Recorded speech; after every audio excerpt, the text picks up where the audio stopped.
It's no secret the Blue Ridge Parkway is in tough shape. Yeah. The road and its attractions are facing a huge backlog of needed repairs. Yeah, and perhaps no place needs TLC as much as Mabry Mill near Meadows of Dan, said to be the most photographed place on the parkway. Mabry Mill is a must-see location for people traveling the Blue Ridge Parkway. So this was one of the main spots that we wanted to hit up. Yeah, all our news articles said this was a spot to stop. Yeah. What do you think of it? So far, it's really cool. For sure, yeah. We like history. What made you want to get off the parkway here as opposed to someplace else? Well, it's scenic. It's very scenic, and a chance to learn something about the mill. Despite the fact Mabry Mill draws more than 100,000 visitors a year, it is in disrepair. The roof of the mill leaks badly, the pond has turned swampy, and the famous restaurant closed when the previous vendor pulled out and no new potential operators stepped forward. The problem is hurting local communities that depend upon the mill's success. It's definitely devastating to see the state of it right now when it's the most photographed landmark along the Blue Ridge Parkway. We have over 16 million people driving the parkway each year, and when they get there and they see the state of it, it's kind of disappointing for them. And for us, despite the need, Mabry Mill is not listed among the projects in the current funding stream from the National Park Service. Other projects on the 469-mile roadway have priority, and the park is running low on fuel. The Blue Ridge Parkway itself has a backlog of work totaling more than $449 million. Yet the annual budget is only $18.4 million, and routine maintenance, like mowing grass, costs $17 million. Carolyn Ward heads the foundation that works with the Park Service to raise private money for Mabry Mill and other parkway projects.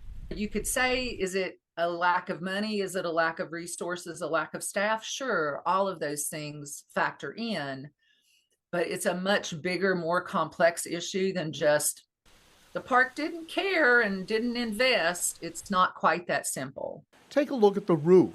To be historically correct, the replacement shingles must be made by hand after cutting down an actual white oak tree.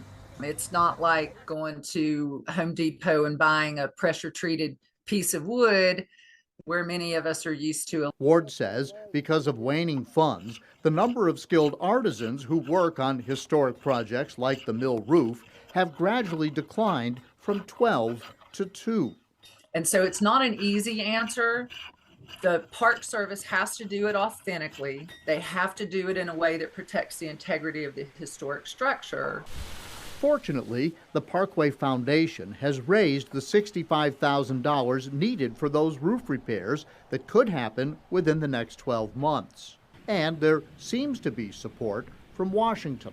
There's the very famous Mabry Mill that is going to be restored. I'm a little disappointed it's not already happened, but we have the funding and it will take place. Even if they fix the roof and protect the mill's inner workings, the pond is still a problem. And then there's the restaurant nobody seems to want to operate. The future of the concession at that site, I would say, is less certain. What's the connection between the success of your business and Mabry Mill itself? Oh, it's huge. Like we would have never opened here if Mabry Mill wasn't as busy as it was. And at the Poor Farmers Market, the only thing more abundant than fresh fruit is frustration.